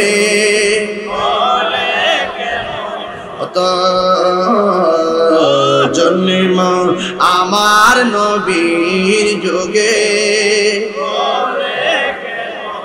দুনয়নে রাসূল পাক দেখিলে কেমন হতো, দুনয়নে দেখিলে কেমন হতো, জন্ম আমার নবীর যুগে হতো, জন্ম আমার নবীর যুগে। একটা জবান বন্ধ রাখবেন না, হাসরের ময়দানে আমার আল্লাহ রাব্বুল আলামিন হাবিব বলেন, কিছু কিছু মানুষের গায়ে সামনে সাপ থাকবে, সাপ, ওই সাপগুলো মুখের সামনে ফনা তুল্লা দাঁড়ায়া যাবে। এবার মানুষগুলা বলবে, সাপ রে, এমনি গরম পানির গরম, আবার কেন ঝাঁকে ঝাঁকে তোমরা আমার সামনে দাঁড়ায় গেছো? সাপে ডাক দিয়ে মুখটা হা কর, এবার মুখটা হা করবে, সাপের ডরে মুখটা হা করবে, এই মুখ দিয়ে ডুইকা সাপগুলো পেটের ভিতরে চলে যাবে, এই পেটের ভিতরে যাইয়া এমন ভাবে সুবল দিবে, সাপের সুবলের কারণে এমন ব্যথা শুরু হয়ে যাবে। এবার আল্লাহর হাবিব ডাক দিয়ে বলবে, আল্লাহ এই সাপগুলো কোথায় থেকে আসলো? আল্লাহ ডাক দিয়ে বলবে, বন্ধু এই সাপগুলো কি জানেননি? যারা দুনিয়ার জমিনে সুদ খেয়েছে, যারা দুনিয়ার জমিনে ঘুষ খেয়েছে, ওই হারাম টাকাগুলো হাসরের ময়দানে সাপে পরিণত হয়ে গেছে। এই জন্য যুবক ভাইরা আমার, আমি প্রায় মাহফিলের মধ্যে বলি, 500 রোটে পয়সা নষ্ট, যুবক নষ্ট মদে, কুসমাজে গেরাম নষ্ট, খাদক নষ্ট সুদে। আপনি এলাকা তো সুদ নাই একবারে। 500 রোটে পয়সা নষ্ট, আচ্ছা যা খাইলে খাইলে আজকে তবা করে নিব। 500 রোটে পয়সা নষ্ট আছে নাকি? তা 500 রোটে আছে, 500 রোটে পয়সা নষ্ট, যুবক নষ্ট মদে, কুসমাজে গেরাম নষ্ট, অখাদক নষ্ট সুদে, টাউনে গুইরা ছাত্র নষ্ট, কীটে নষ্ট ফুল, অতি মায়াই বধূ নষ্ট, দুলাই নষ্ট চুল রে, হেলাই হেলাই কার্য নষ্ট রে। যদি অনেকে কইবা আমি গান গাইছি, কিন্তু কথাটা সত্য, কথা কোন ঠিক কিনা? 500 রোটে পয়সা নষ্ট, সিলেটের মানুষ তো ফান খান বেশি, 500, আপনার সিলেটের মানুষ তো ফান খান বেশি, 500 রোটে পয়সা লাগে নিও, 500 রোটে পয়সা নষ্ট, যুবক নষ্ট মদে, মদ খাইলে যুবক কি ভালো থাকে না খারাপ হয়? বাংলাদেশের একজন শাইখ বলে, শাইখ সুখ সুখ, উনি কি কয় জানেননি? উনি কয়, ওনার একজন প্রশ্ন করছে যে মদ খাইলে শরীর নাপাক হয় কিনা। ওনারা প্রশ্ন করছে মদ খাইলে শরীর নাপাক হয় কিনা। উনি বলছে না, মদ খাইলে শরীর নাপাক হয় না। মদ খায়া নামাজে দাঁড়াই, যদি কে মদ খায় নেশাগ্রস্ত অবস্থায় হয়, নেশাগ্রস্ত অবস্থায় যদি হয়, তাইলে নামাজে দাঁড়াইতে পারবে না। কারণ আল্লাহ বলছে লা তাকরাবুস সালাহ, তোমরা নেশাগ্রস্ত অবস্থায় নামাজের কাছে যাও না। এই হুজুরে ফতোয়া দিছে যে মদ খাওয়ার পরে যদি তার নেশা পাওয়া না যায় তাহলে নামাজে দাঁড়াইতে পারবে। আচ্ছা কতদিন মদ খাওয়া কি হারাম না হালাল? কথা কন। আহা আমি কইলি তো আমার দোষ। এই ফতোয়ার দ্বারা এই মাসালার দ্বারা কি সে মদকে প্রমোট করছে না? যে মদ খায়া যদি নেশা মাতাল না হয় তাহলে নামাজে দাঁড়াইতে পারবে, অসুবিধা নাই। দেখেন ফতোয়া দিতে এমন এক অবস্থা হয়েছে যেটা কইটার উত্তর দেয়, জানলো উত্তর দেয়, না জানলো উত্তর দেয়। এই হলো আমাদের দেশের সমস্যা। কথা কোন ঠিক না বেঠিক? নাকি এগুলো আস্তে আস্তে আমার কাছে সবই আছে। এক নম্বর আসল শেখ না জাল শেখ, এগুলো আস্তে আস্তে জনগণ বুঝবে ইনশাল্লাহ। দর্শি যখন বুঝবে আর দালাল গুলো থামবে, একদিন ওরাও বুঝবে। কথা কোন ঠিক না বেঠিক? তো এখন আমার নামে কিছু কইতাছে ভাইরাল হওয়ার জন্য, এটা আমি বুঝতেছি। কারণ সারাদিন বক্তব্য দিলে তো 10-12 জন হয় না, একটু নামটা লইলে তাহিরি বাবার নামটা লইলে কিছু ভাইরাল টেরে হয়, ইনকাম ইউটিউবের দান্দা করতে পারে। কথা কোন ঠিক না বেঠিক? নাকি তুমি বেজান না আমার নামটা ব্যবহার কইরা চলতেছে তো চলুক দে। কথা কোন ঠিক না বেঠিক? এই জন্য বলেন মদ খাওয়া কি হালাল না হারাম? নেশা হোক আর নেশা না, মাতাল হোক আর মাতাল না হোক, মদ খাওয়া কি হালাল না হারাম? আহা হা জুয়া, কথা না জুয়া লাভ হোক আর লস হোক, জুয়া কি হারাম? কথা ঠিক কি না? সুদ হারাম। এই জন্য বলছি সুদ বাবা যাই করেন আপনার বিরুদ্ধে আমি আমার হাসরের মাঠের ওয়াজ দিয়েছেন তো, এর লাগে এখন একটু সাইজ করতেছি। আপনি যতই মুমিন হন নামাজ পড়েন, আমি দেখি প্রায় সময় মসজিদের প্রথম কাতারে তাহেজ, আবার সভাপতি হয়ে তাহেজ, আবার কমিটির সদস্য, খবর লেয়া দিই সুদকুর নম্বর 1। একটা সুদখোর কোটি টাকার মালিক হতে পারে, মসজিদের সদস্য হওয়ার যোগ্যতা তারা না।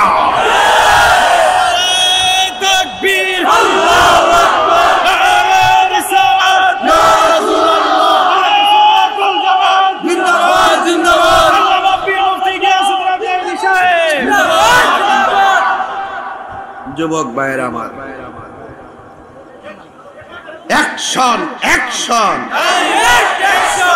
ওই একবার আছে মুখ লড়ে না বাজানো অনেক টিয়া লাগাই রাখছি নাকি তো বাজা, যদি লাগাইয়া তাহেন আল্লাহর ওয়াস্তে কালকা বন্ধ করে নেন। বাবারে আর খাইতাম না, জাগাইছে গাইছি তাই হুজুর কয়ে গেছে, একটা ফতোয়া দিয়ে গেছে সুদ খাওয়া আর মুদ খাওয়া। সুদ খাওয়া পায়খানা করছ না, মিলাই ছন্দ মিলাই করছ না, তুই কারেক্ট সিনেমা আবার মিলাই পছন্দ। সুদ খাওয়া আর মুদ খাওয়া সমান। এখন যা ওই খাইছেন মনে করেন যে আজকে পর্যন্ত ব্যাংকে সুদের টেপো রইছে, কালকে থেকে যাই তো সব বাদ দিলাইবেন যে আমরা তাহির হুজুর কইছে সুদের বেলে সুদ খাওয়ার বেলে 70টা গুনাহ, সুদের বেলে সুদ খাওয়া বলে 70টা গুনাহ, এর মধ্যে সর্বনিম্ন গুণ হইল নিজের মায়ের সঙ্গে জিনা করা। আপনি জানেন না কি এটা খাইবেন, এটা খাইবেন। তা আমি যে একটু কঠিন ভাষায় কথা বলছি, এটা আপনার অমঙ্গল না মঙ্গল? আমার ভুল বুঝছেন না। আর আমি সুদ করে দিতে যে একটা ভাল লাগে বাজান, মন রাখো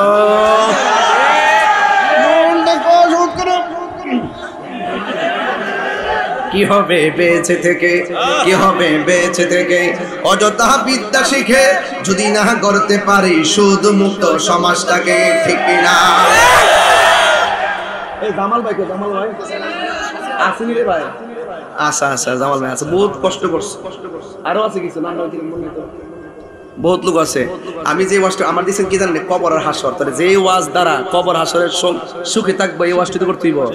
হারাম খাইতাম না, বাজে চলা চলতাম না, মাটির উপরে থাইকা 2 নম্বরই করতাম না, তইলে মাটির নিচে গেলে 1 নম্বর বিছনা পাবো। আর মাটির নিচে থাইকা 2 নম্বর কাম কইরা গেলে মাটির নিচে গেলে আর 1 নম্বর বিছানা পাওয়া যাবে কি? হবে আলেম হয়ে ইমাম সেজে সমাজেতে যদি না হোক কথা উচ্চ সুরে না বলিতে, আমার কি মামলা দিব? চাকরি বই করো যদি ছেড়ে দাওই না গদি, চাকরি বই করো যদি ছেড়ে দাওই না গদি, কি হবে ধোঁকা দিয়ে আল্লাহকে, কি হবে ধোঁকা দিয়ে আল্লাহকে, ঠিক কিনা? কি হবে বেঁচে থেকে, কি হবে বেঁচে থেকে অযথা বিদ্যা শিখে যদি না গড়তে পারি শুধু মুক্ত সমাজটাকে, যদি না গড়তে পারি মাদক মুক্ত সমাজটাকে। কিরে ভোলাবান, মাগরিবের আগে কিন্তু বাবা খাই বসছ বাবা, পরে খায়া কিন্তু পাল চকলেট মুখে দিয়ে আইছ, কেউ যাতে ধরতে না পারে। কি হবে আকাশ চুয়া বিলাসবহুল বাড়ি গাড়ি, না খেয়ে কত মানুষ পরপারে দিচ্ছে পারি, কতক্ষণ ঠিক কিনা? আজরাইল আসবে যবে মাটিতে পড়ে রবে, আজরাইল আসবে যবে মাটিতে পড়ে রবে, কোনো কাজে লাগবে না তোর বিল্ডিংটাকে। কি হবে বেঁচে থেকে অযথা বিদ্যা শিখে যদি না গড়তে পারি শুধু মুক্ত সমাজটাকে, ঠিক কিনা? বাজান সুদ করে মুক্তি আর সাপ আর গর্ত হয়ে যাবো ফেড়ে গড়ের তলির মতন, এমন ভাবে খারিব ফেটলে 1 ইঞ্চি লড়তাতো না, খালি কানব জাহান্নামীরা কেউ আল্লাহ বেফতারটা ইয়ার দিকে নৌসান দিয়ে হেরছি লিডার ভালো লাগে না, জাহান্নামীরা কেউ এবার বোঝেন কেমন কর্কশ আওয়াজ, গলার আওয়াজ এমন এক অবস্থা হইব, ফেট হইব গড়ের তুলির মতন, এমনি হারিয়ে দেবো আর দেবে না। যতলা হারাম টাকা, যতলা হারাম টাকা খাইছে পেট ফুললা বুক বাস্তি হয়ে থাকতো বাজান। আর এমন ভাবে সুবল দিব রে চিল্লি রে বাবা, এই চিল্লি কেউ গল হইতো না বাজান। আল্লাহর ওয়াস্তে হারাম খাওয়া চলবে না, বন্ধ। একবার হুজুর সুদের এত ওয়াজ করেন, ঘুষের ব্যাপারে কিছু করেন না। ও ঘুষের ব্যাপারে কোয়ার দরকার, ওই রাসূল বলছেন আর রাশি ওয়াল মুরতাশি কিলাহুমা ফিন্নার, যে ঘুষ খাইবো আর যে ঘুষ দিব দুইটাই জাহান্নামের আগুনে জ্বলবো। রাসূল বলতেছেন হাসরের মাঠে সব কষ্ট হইল 7 শ্রেণীর মানুষের মাথার উপরে আল্লাহ পাক আরশে আজিমের ছায়া দিবে। কইতাম নি 1 নম্বর হইল আদেল, ন্যায় বিচারক। আপনি মাস্টার্স পাস করতেন কিন্তু বিচারক কিন্তু না।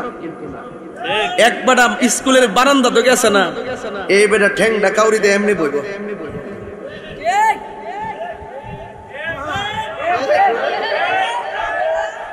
ঠিক আছে নিও। আর যদি আটকা সর্দার না সর্দার যদি একবার ক্ষেত্রে গরু গিয়া ঘাস খাই, গরু গিয়া ধান খাইলেছে, জোয়ান সর্দারও বইছে, আগের বুড়া সর্দারও বইছে। জোয়ান সর্দারে কয় স্টেটমেন্ট তো কি দিছে, উনার গরুটা আমার ধান খাই লিছে। তোর গরু তুই কি বন্ধ রাখ দোস না, তুই কেমনে গেছে তোর 2000 টাকা জরিমানা দে।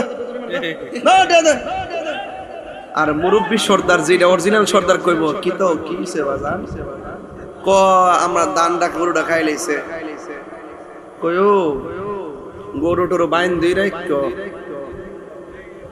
কারণ দান করতে তো কষ্ট, গরুটা বাইন দিয়ে রাখো। আর তুমি যে গরুটা দান খাওয়ার কারণে মারছো, গরুটার মারাটা ঠিক হইছে না, তো আওয়ান বুঝছে না তো, তোমার মারাটা ঠিক হইছে না। যাক অন খায়া লাইছে, আল্লাহ যদি বরকত দেয় অন্য হান্দা দিব, তুমিও গরুটারে মারাটা ঠিক হইছে না, বুঝছো নি? মনে করবা তোমার নসিবও নাই। আর এই সর্দার একটা ধমক মারছে, এই বন্ধ রাখতে না, এই 2000 টাকা জরিমানা দাও, আমার 3000 টাকা দাও। অথচ যে ধমক মেরে কইছে 3000 টাকা দাও, হে কিন্তু মাস্টার্স পাস। আরেকবার মুরব্বি যে সর্দারটা করছে, বেটা স্কুলে বারান্দা তো গেছে না, এই মুরব্বি বেটা যে দরবারটা কইরা দিব, মাস্টার পাস 10 জন মিললেও এই বিচারটা করতে পারতো না।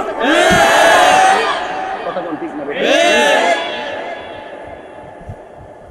সাবধান, রাসূল বলছেন আদেল, ন্যায় বিচারক, হোক শিক্ষিত হোক জেনারেল, যদি ন্যায় বিচার করে আল্লাহ পাক তাকে হাসরের মাঠ থেকে ওই আরশের নিচে নিয়ে তাকে ছায়া দিবেন। সুবহানাল্লাহ। আর 2 নম্বর হইল, 2 নম্বর কি?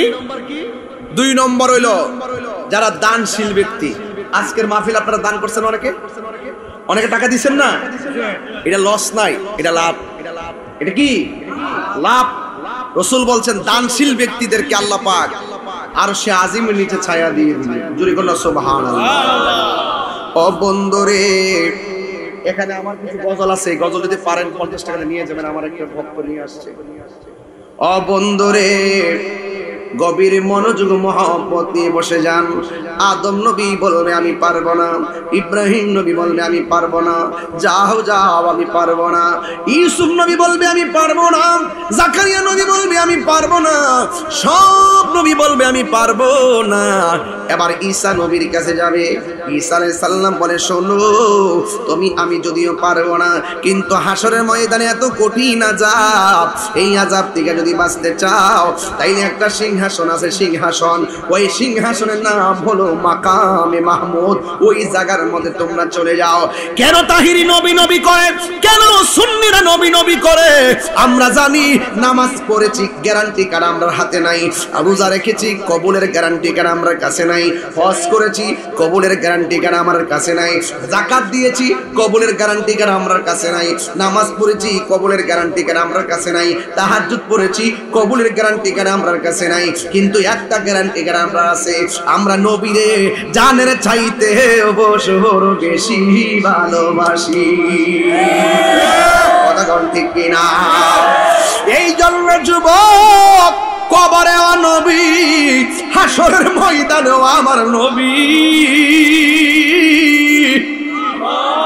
সব উম্মত ঈসা নবীর কাছে যাওয়ার পরে ঈসা নবী বলবে নবীর উম্মতেরা আমি পারবো না, তোমরা মাকামে মাহমুদের গোড়ায় চলে যাও। যে এই মাকামে মাহমুদের কথা আযানের দোয়ার মধ্যে আমরা পড়ি, আল্লাহুম্মা রাব্বা হাযিহি দাওয়াতিত তাম্মা ওয়াস সালাতিল কাইমা আতি মুহাম্মাদানিল ওয়াসিলাতা ওয়াল ফাদিলা ওয়াদ দারাজাতার রাফিআ ওয়া বা'আসহু মাকামান মাহমুদা। ওই মাকামে মাহমুদের গোড়ায় চলে যাও। কোরআনের মধ্যে আবার এসেছে আকিমিস সালাতা লিদুলুকি শামসি ইলা গাসাকিল লাইলি ওয়া কুরআনাল ফাজর ইন্না কুরআনাল ফাজরি কানা মাশহুদা ওয়া মিনাল লাইলি ফাতাহাজ্জাদ বিহি নাফিলাতাল লাক আসা আইয়া বাসাকা রাব্বুকা মাকামান মাহমুদা। ওই মাকামে মাহমুদের গোড়ায় যাও। এবার সব উম্মতেরা দৌড়াইয়া যাবে, যেখানে সব নবীরা ডান বাম হইয়া নাফসি নাফসি বলে কান্দে।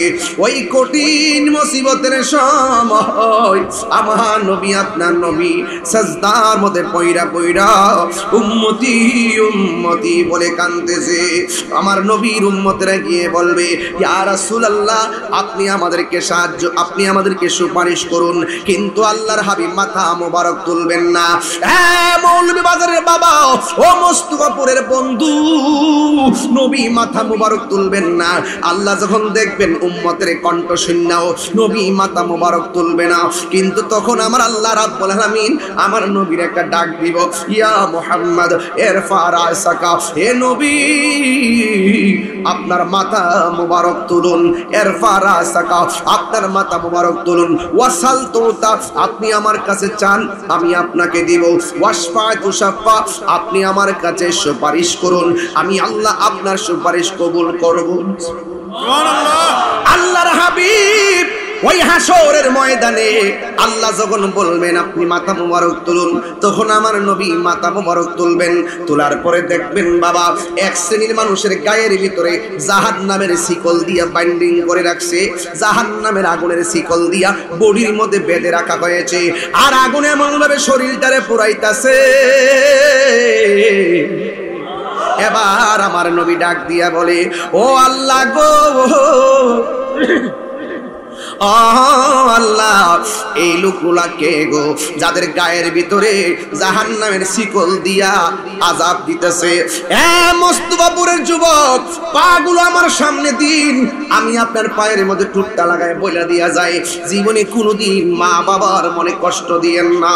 একটাবার খেয়াল করে দেখেন হাসরের ময়দানে সুত্তুরের কি অবস্থা, একটাবার খেয়াল করে দেখেন মা বাবার মনে যারা কষ্ট দিবে তাদের কি অবস্থা, একটাবার চিন্তা করে দেখেন যারা বেপরদায় চলবে তাদের পা গুলা গাছে বাইন্দা মাথা ঝুলাইয়া ঝুলাইয়া আগুনের লাঠি দিয়া বাইরেইব। একটাবার খেয়াল করে দেখো কিছু কিছু মানুষ নিজের নখ দিয়ে নিজের চেহারার চামড়া এইভাবে তুলবে। রসুল জিগায় আল্লাহ গোয়েরা এরকম করে কেন? কই একবার আরেকবার গীবত করতো, এই জন্য তাদের চামড়া তুলতেছে। এবার এই লোকগুলা কারা? যাদের গায়ের মধ্যে জাহান্নামের শিকল লাগানো, আগুনের শিকল। আল্লাহ বলবে বন্ধু এরা এরা হলো দুনিয়ার ওই সমস্ত বান্দা যারা মা বাবার মনে কষ্ট দিয়েছে। ও যুবক রে, তুই একটা জায়গায় জীবনে কষ্ট দিও না। মা বাপরে কষ্ট দিলে দুনিয়া তো ভুগবা, আখিরাতে ভুগবা। দুনিয়াতে অশান্তিতে থাকবা, আখিরাতে অশান্তিতে থাকবা। মা বাবার মনে কষ্ট দিলে আমার আল্লাহকে পাওয়া যাবে না। এই জন্য যুবক, আল্লাহ রাব্বুল আলামিন বলেছেন ওয়া কাদা রাব্বুকা আল্লা তা'বুদু ইল্লা ইয়্যাহু ওয়া বিল ওয়ালিদাইনি ইহসানা। চিৎকার মেরে কন্যা সুবহানাল্লাহ। আল্লাহ বলছেন তোমাদের উপরে ইবাদত করাকে আবশ্যক করে দেওয়া হয়েছে, আর তোমরা মা বাবার সঙ্গে ভালো ব্যবহার করো। যদি ভালো ব্যবহার না করেন, আপনি মনে করছেন একটু প্যারাসিটামল কিনা দিলে হক আদায় হয়ে যাবে।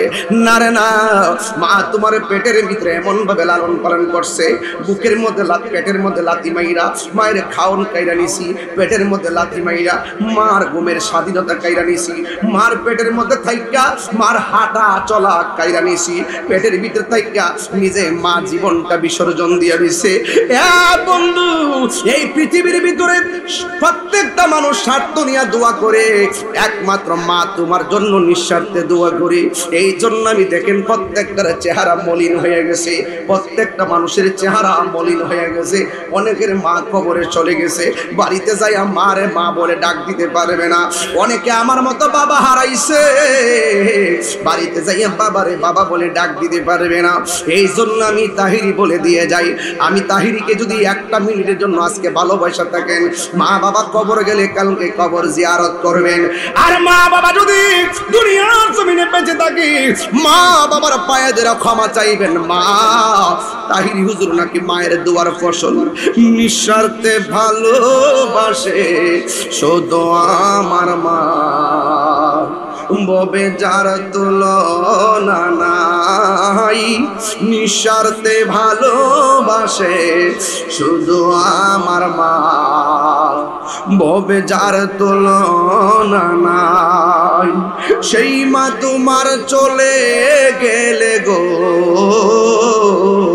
আল্লাহু আকবার কোন কেন, সেই মা তোমার চলে গেলে সার হইব কান্দন, এই জগতে কেউ হবে না মায়েরই মতো। বাবা গো বাবা, বাবা গো বাবা, বাবা তুমি কেমন আছো ছোট মাটির ঘরে, তোমার কথারি দই মাঝে পড়ছে বারে বারে। বাবা গো